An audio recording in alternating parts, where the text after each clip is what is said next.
Hi friends, welcome back to my channel. ఈరోజు topic వచ్చేసి March 13th current affairs video.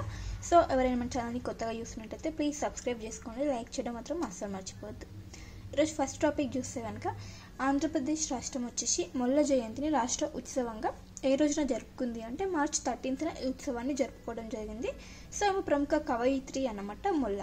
ఆమె full name వచ్చేసి అతుకూరి మొల్లమాంబ వచ్చేసి ఈమె నేమ్ అన్నమాట. సో ప్రముఖ కవయిత్రి యొక్క జయంతి సందర్భంగా ఆంధ్రప్రదేశ్ రాష్ట్ర ఉత్సవాన్ని ఎప్పుడు ప్రకటించింది అంటే 2024 లాస్ట్ ఇయర్ 2024 మార్చ్ 13th ప్రకటించడం జరిగింది అనమాట. సో ఆ రోజున ఇప్పుడు మార్చ్ 13th మొల్ల జయంతిని అధికారికంగా జరుపుకోవడం జరిగింది. ఇది సెకండ్ టైం. సో ఇక్కడ మొల్ల గురించి చూస్తే కనుక ఈమె తెలుగులో రామాయణాన్ని రాయడం జరిగింది. సో ఆ రామాయణం మొల్ల రామాయణంగా ప్రసిద్ధి చెందడం జరిగింది. సో గుర్తుంచుకోండి, మొల్ల జయంతిని రాష్ట్రోత్సవంగా ఏ రాష్ట్రం జరుపుకుంది అంటే ఆంధ్రప్రదేశ్ స్టేట్ జరుపుకుందని గుర్తుంచుకోండి. నెక్స్ట్ వచ్చేసి స్పేడెక్స్ మిషన్. ఆల్రెడీ స్పేడెక్స్ ప్రయోగం వచ్చేసి చేపట్టడం జరిగింది అనమాట. December 30, 2024 లాస్ట్ ఇయర్లో ఈ ప్రయోగాన్ని చేపట్టడం జరిగింది. సో ఇందులో 2 parts ఉంటాయి అనమాట. ఒకటి డాకింగ్ అంటే కలపటం, స్పేస్లో కలుపుతారనమాట. షార్ట్లైట్స్ ఉంటాయి, వాటిని కలపడం అనమాట. సో డాకింగ్ అనే ప్రక్రియ కూడా సక్సెస్ఫుల్గా అవ్వడం జరిగింది, విజయవంతం అవ్వడం జరిగింది.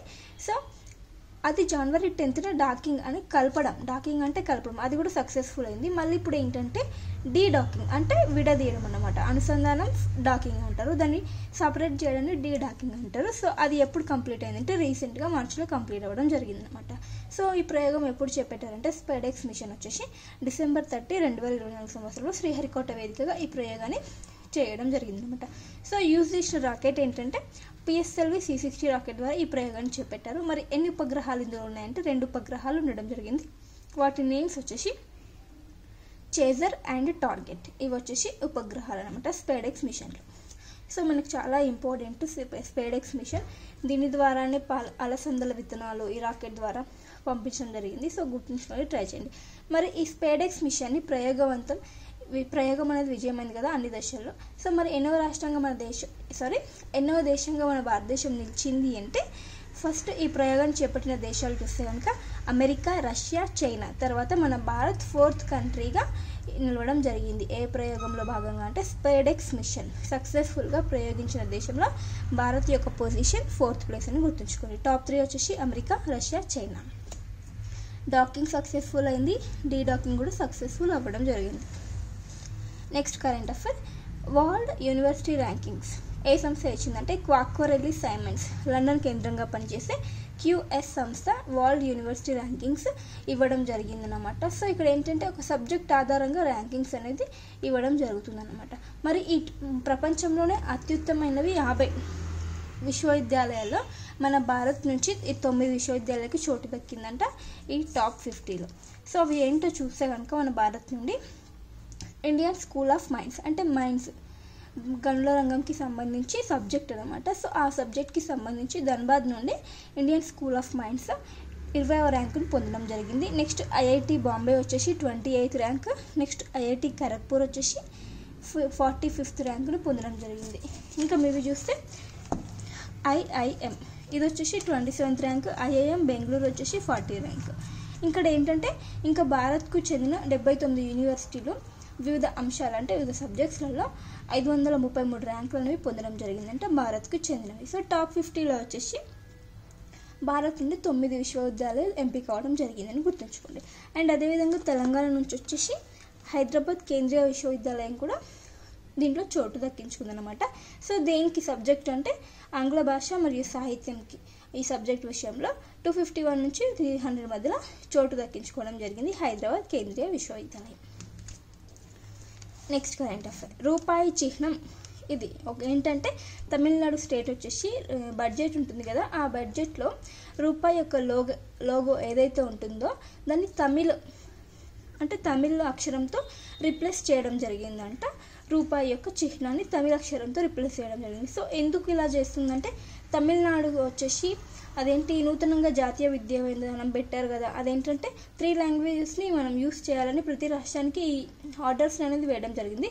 సో తమిళనాడు వచ్చేసి దీన్ని వ్యతిరేకించడం జరుగుతుందంట. అంటే హిందీని మేము ఉపయోగించము, మేము 2 లాంగ్వేజెస్ని యూజ్ చేస్తాం అన్నట్టు అట్లా వ్యతిరేకించడం జరుగుతుంది హిందీ విద్యా విధానాన్ని. సో ఇక్కడ ఆ పాయింట్ ఆఫ్ వ్యూలో భాగంగా రూపాయి చిహ్నాన్ని మార్చడం జరిగింది తమిళనాడు రాష్ట్ర బడ్జెట్లో ఎన్ఈపికి వ్యతిరేకంగా. Next current affair, Khelo India winter games అనేవి కంప్లీట్ అవ్వడం జరిగింది మార్చి 12న. ఎక్కడ అంటే జమ్మూ కాశ్మీర్లో అవి కంప్లీట్ అవ్వడం జరిగింది. అయితే ఇవి ఏంటంటే ఇది 5th ఎడిషన్ అనమాట ఈ వింటర్ గేమ్స్. సో ఈ 2 దశల్లో ఈ గేమ్స్ అనేవి కండక్ట్ చేయడం జరిగింది అనమాట. ఫస్ట్ ఎక్కడ అంటే లడఖ్లోని లేహ్లో జనవరి 23న స్టార్ట్ అయిన ఈ గేమ్స్ జమ్మూ కాశ్మీర్లో మార్చి 12న కంప్లీట్ అవ్వడం జరిగింది అనమాట ఖేలో ఇండియా వింటర్ గేమ్స్. ఈ గేమ్స్కి ఏ మినిస్ట్రీ ఆధ్వర్యంలో జరిగిందంటే యువజన వ్యవహారాలు మరియు క్రీడల మంత్రిత్వ శాఖ ఈ గేమ్స్ ఆధ్వర్యంలో ఈ యొక్క మంత్రిత్వ శాఖ ఆధ్వర్యంలో ఈ గేమ్స్ అనేవి కండక్ట్ చేయబడ్డాయి. నెక్స్ట్ కరెంట్ అఫైర్, భారతదేశం యొక్క మొట్టమొదటి హైడ్రోజన్ ట్రైన్ ప్రారంభం అవ్వబోతుంది. ఎక్కడ అంటే హర్యానా రాష్ట్రంలో. ఇది మార్చి 31న భారతదేశం యొక్క మొట్టమొదటి హైడ్రోజన్ ట్రైన్ అనేది ప్రారంభం అవ్వబోతుంది. మరి ఈ హైడ్రోజన్ ట్రైన్ని ఏ సంస్థ అభివృద్ధి చేసిందంటే RDSO, research design and standard organisation అనే సంస్థ ఈ హైడ్రోజన్ ట్రైన్ని అభివృద్ధి చేయడం జరిగింది. ఇది మార్చి 31న అది పనిచేయడం ప్రారంభిస్తుందంట. మరి ఏ ప్లేస్ గుండా అంటే జింద్ సోనిపట్ అనే మార్గం గుండా ఈ ట్రైన్ అనేది నడవడం జరుగుతుంది. ఎంత వేగం అంటే 110 km/h అంటే గంటకి 110 కిలోమీటర్ల వేగంతో ఇది నడుస్తుంది ఈ ట్రైన్. మరి ఇక్కడ ఏంటంటే హైడ్రోజన్ ఫర్ హెరిటేజ్ పథకంలో భాగంగా ఈ ట్రైన్ని అభివృద్ధి చేయడం జరిగింది. సో ఒక ట్రైన్ ఖర్చు ఎంత అంటే 80 కోట్లు అవుతుందంట ఈ యొక్క ట్రైన్ ఖర్చు. Next current affair, bonus Sagar exercise ఇది ఏ రాష్ట్రమే వస్తుంది. ఇది ఏ దేశాల మధ్య జరిగిన ఎక్సర్సైజ్ అంటే భారత్ అండ్ బంగ్లాదేశ్ ఈ 2 దేశాల మధ్య జరిగిన ఎక్సర్సైజ్ అనమాట బోనస్ సాగర్. మరి ఏ త్రివిధలలో దేనికి సంబంధించిందంటే 3 ఫోర్సెస్లో నావికా దళానికి చెందిన ఎక్సర్సైజ్ అనమాట. ఎక్కడ జరిగిందంటే బంగాళాఖాతం అంటే బే ఆఫ్ బెంగాల్లో ఈ ఎక్సర్సైజ్ అనేది జరిగింది అనమాట. మరి 8వ ఎడిషన్ అంటే 4th ఎడిషన్ మార్చి 10th నుంచి 12th మధ్యలో ఈ విన్యాసం అనేది జరిగింది. మరి ఫస్ట్ ఎడిషన్ ఏంటంటే 2019లో ఫస్ట్ ఎడిషన్ జరిగింది అనమాట. నెక్స్ట్ కోర్పాట్ ఎక్సర్సైజ్, ఇది కూడా భారత్ అండ్ బంగ్లాదేశ్ మధ్య జరిగిన విన్యాసమే అనమాట. ఇది కూడా మార్చి 10th నుంచి 12th మధ్య సేమ్ ప్లేస్లో అంటే బే ఆఫ్ బెంగాల్లోనే ఈ ఎక్సర్సైజ్ అనేది జరిగిందనమాట. సో కోర్పాట్ అండ్ బోన్సాగర్ ఈ 2 ఎక్సర్సైజ్ ఏ 2 దేశాల మధ్య అంటే భారత్ అండ్ బంగ్లాదేశ్ అని గుర్తుంచుకోండి.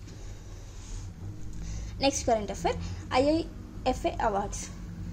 ఈ IIFA అవార్డ్స్ ఎక్కడ జరిగాయి అంటే జైపూర్లో జరగడం జరిగింది. మార్చి 8 నుంచి 9th మధ్యలో ఈ అవార్డ్స్ అనేది ఇవ్వడం జరిగింది. సో ఇక్కడ ఒక స్పెషాలిటీ ఏంటంటే ఇది వచ్చేసి 25th ఎడిషన్ అనమాట. 25వ అంతర్జాతీయ భారతీయ చలనచిత్ర అకాడమీ వేడుకలు జరిగాయి మార్చి 8th, 9th జైపూర్లో. అయితే ఈ వేడుకల్లో అత్యధిక అవార్డులు పొందిన చిత్రం ఏంటంటే లాపతా లేడీస్.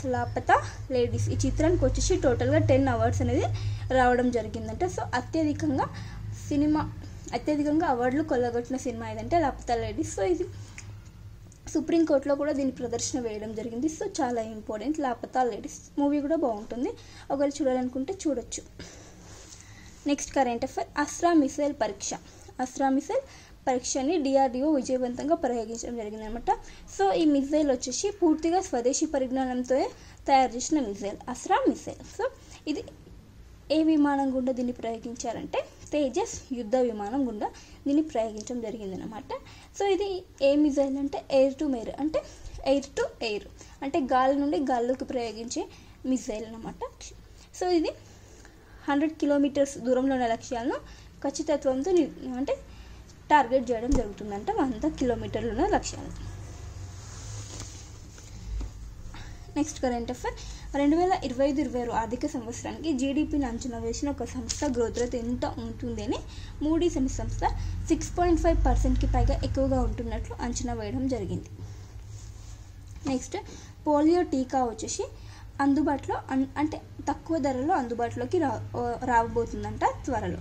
సో ఏ విశ్వవిద్యాలయం దీన్ని అందుబాటులోకి తెస్తుందంటే అభివృద్ధి చేసింది అంటే లీడ్స్ విశ్వవిద్యాలయం తక్కువ ధరలో పోలియో టీకాలను అభివృద్ధి చేయడం జరిగింది. ఇవి కొత్త తరం టీకాలు అంట. ఇప్పుడు వచ్చే టీకాలు ఏవైతున్నాయో కొత్త తరం టీకాలు. Next current affair, Syed Abid Ali మరణం. సో ఇతను మా భారతదేశానికి చెందినటువంటి మాజీ క్రికెటర్ అనమాట, హైదరాబాద్కి చెందిన వ్యక్తి. సో ఇతను మరణించడం జరిగింది. సో ఇతను వచ్చేసి ఆల్రౌండర్ అనమాట, క్రికెట్లో ఆల్రౌండర్, మాజీ క్రికెటర్ ఇతను, గుర్తుంచుకోండి. రీసెంట్గా మరణించడం జరిగింది. Next current affair. చట్టబద్ధమైన విదేశీ వలసలపై అవగాహన కొరకు కేంద్ర ప్రభుత్వం వచ్చేసి ఒక ఛానల్ని ఇంట్రడ్యూస్ చేస్తుందన్నమాట, ఆవిష్కరించనుంది. సో ఆ ఛానల్ ఏంటంటే వాట్సాప్ ఛానల్. చట్టబద్ధమైన విదేశీ వలసలు అంటే చట్టబద్ధమైన విదేశీ వలసలు ఏ విధంగా ఉంటాయి వాటిపైన ఒక అవగాహనని పెంచడం కోసం ఈ ఛానల్ని క్రియేట్ చేయడం జరిగింది. సో ఏ శాఖ అంటే కేంద్ర విదేశీ వ్యవహారాల శాఖ దీన్ని ఆవిష్కరించడం జరిగిందన్నమాట. సో ఎవరు ప్రారంభించారంటే దీన్ని కేంద్ర విదేశీ వ్యవహారాల శాఖకు సంబంధించిన సహాయ మంత్రి కీర్తి వరణ్ సింగ్ ఢిల్లీలో దీన్ని ప్రారంభించడం జరిగిందన్నమాట. వాట్సాప్ ఛానల్ క్రియేట్ చేయడం జరిగింది. నెక్స్ట్ వచ్చేసి భారతదేశంలో తొలిసారిగా ఎక్స్ప్లోరేషన్స్ లైసెన్స్ని వేలం వేయడం జరిగిందనమాట. తొలిసారిగా ఒక లైసెన్స్ని వేలం, ఎక్స్ప్లోరేషన్ లైసెన్స్ అంటే ఎక్స్ప్లోరేషన్ అంటే దేనికి సంబంధించి ఎక్స్ప్లోరేషన్ అంటే ఖనిజాలకు సంబంధించిన అనమాట, ఖనిజాలు కీలక ఖనిజ వనరులకు సంబంధించిన ఒక లైసెన్స్ని వేలం వేయడం జరిగింది భారతదేశంలో తొలిసారిగా. సో ఏ మంత్రిత్వ శాఖ అంటే మైన్స్ మంత్రిత్వ శాఖ దీన్ని గోవాలో ప్రారంభించడం జరిగిందన్నమాట. సో దీని యొక్క యూజ్ ఏంటంటే కీలక ఖనిజ వనరులు ఏవైతే ఉంటాయో, మినరల్స్ ఏవైతే పాతబడి ఉంటాయో వాటి యొక్క వినియోగాన్ని పెంచాలనే ఉద్దేశంతో ఈ యొక్క వేలాన్ని వేయడం జరిగిందనమాట గోవాలో, గుర్తుంచుకోండి. సో దీనికి ఎవరు హాజరయ్యారంటే గనుల మంత్రిత్వ శాఖ అయినటువంటి మంత్రి అయినటువంటి G Kishan Reddy and Goa CM అయినటువంటి ప్రమోద్ సావంత్ గారు దీనికి హాజరవ్వడం జరిగిందనమాట. సో ఇక్కడ ఏంటంటే ఒక చట్టం MMDR సవరణ చట్టం ప్రకారం 2023 ప్రకారం lithium, gold, copper, cobalt, silver, rare earth elements ఏవైతే ఉంటాయో వాటిని యొక్క అన్వేషణ కొరకు, ఎక్స్ప్లోరేషన్ కొరకు ప్రైవేట్ సంస్థలకు కూడా అనుమతి ఇవ్వడం జరుగుతుంది అంట. ప్రైవేట్ సంస్థలు ఏవైతే ఉంటాయో వాటిని ఎక్స్ప్లోర్ చేయడానికి, తవ్వడానికి, అన్వేషించడానికి ప్రైవేట్ సంస్థలకు అనుమతి ఇవ్వబోతున్నారంట. సో తొలిసారిగా ఒక వేలంని వేశారు గోవాలో. Next current affair. మాతృత్వ మరణాలపై వరల్డ్ హెల్త్ ఆర్గనైజేషన్ ఒక నివేదికను ఇవ్వడం జరిగిందనమాట. 2020లో ఈ ప్రసవం మరియు ప్రసవ సమస్యలు అంటే ప్రసవం జరుగుతున్నప్పుడు మరియు గర్భధారణ సమయాల్లో 2.87 లక్షల మహిళలు ఈ 2 కారణాల కారణంగా మరణించడం జరిగిందంట 2020లో. సో గుర్తుంచుకొని ట్రై చేయండి. సో పర్ ఎవ్రీడే ఎంతమంది చనిపోతున్నారంటే 800 మంది మరణించడం జరుగుతుందంట ఈ కారణంగా, గర్భధారణ విషయాల కారణంగా, ప్రసవాల కారణంగా. సో మరి వాటికి రీజన్స్ ఏమైనా ఉన్నాయంటే ప్రసవించే సమయంలో అధిక మోతాదులో రక్తం కోల్పోవడం వల్ల, హెమరేజ్ అంటే అధిక శాతం రక్తాన్ని కోల్పోవడం వల్ల 27%, ఈ కారణంగా 27% మహిళలు చనిపోతున్నారంట. అండ్ ఇంకో రీజన్ ఏంటంటే హైపర్టెన్సివ్ డిజార్డర్స్ అంటే హై బీపీ, అధిక రక్తపోటు కారణంగా కూడా 16% మహిళలు ఈ 2 కారణాలతో, హెమరేజ్ కారణంగా, హైపర్టెన్సివ్ డిజార్డర్ కారణంగా మరణించడం జరుగుతుంది అంట. సో ఏ హెల్త్ ఆర్గనైజేషన్ తెలిపిందంటే వరల్డ్ హెల్త్ ఆర్గనైజేషన్ WHO ఈ నివేదికలో ఈ రీజన్స్ అని చూపించడం జరిగిందనమాట. సో గుర్తుంచుకోండి, ట్రై చేయండి.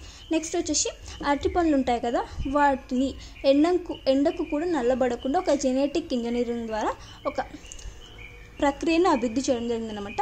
సో జెనెటిక్ ఇంజనీరింగ్ ద్వారా ఎండకు కూడా నల్లబడిన అరటి పండ్లను చేస్తారంట, అభివృద్ధి చేయడం జరిగింది ఒక జెనెటిక్స్కి సంబంధించి. సో ఏ సంస్థ అంటే ఎండకు కూడా నల్లబడవంట ఒక జెనెటిక్ పద్ధతి ద్వారా ట్రోపిక్ అనే సంస్థ, యూకేకి చెందినటువంటి బయోటిక్ సంస్థ ఈ రకమైన అభివృద్ధి అనేది చేయడం జరిగిందనమాట, ట్రోపిక్. సో ఎందుకు అంటే నల్లబడడం ద్వారా అధిక శాతం అనేది ఫుడ్ అనేది వేస్ట్ అవ్వడం జరుగుతుందంట. సో ఆ రీజన్ పరంగా ఈ యొక్క శాస్త్రాన్ని అంటే ఈ యొక్క టెక్నాలజీని, జెనెటిక్ సంబంధించిన ఒక టెక్నాలజీని అభివృద్ధి చేయడం జరిగింది. నెక్స్ట్ సూపర్ సాలిడ్గా కాంతి. ఇక్కడ ఏంటంటే కాంతిని ఘనీభవ రూపంలో అంటే సాలిడ్ రూపంలో అభివృద్ధి చేసిన శాస్త్రవేత్తలు ఎవరు అంటే ఇటలీ శాస్త్రవేత్తలు కాంతిని ఒక సూపర్ సాలిడ్గా అభివృద్ధి చేయడం జరిగిందంట. అంటే సాలిడ్ స్టేట్లో, ఘనీభవం అంటే ఘన రూపంలో ఏ శాస్త్రవేత్తలు అంటే ఇటలీ శాస్త్రవేత్తలు అభివృద్ధి చేయడం జరిగింది.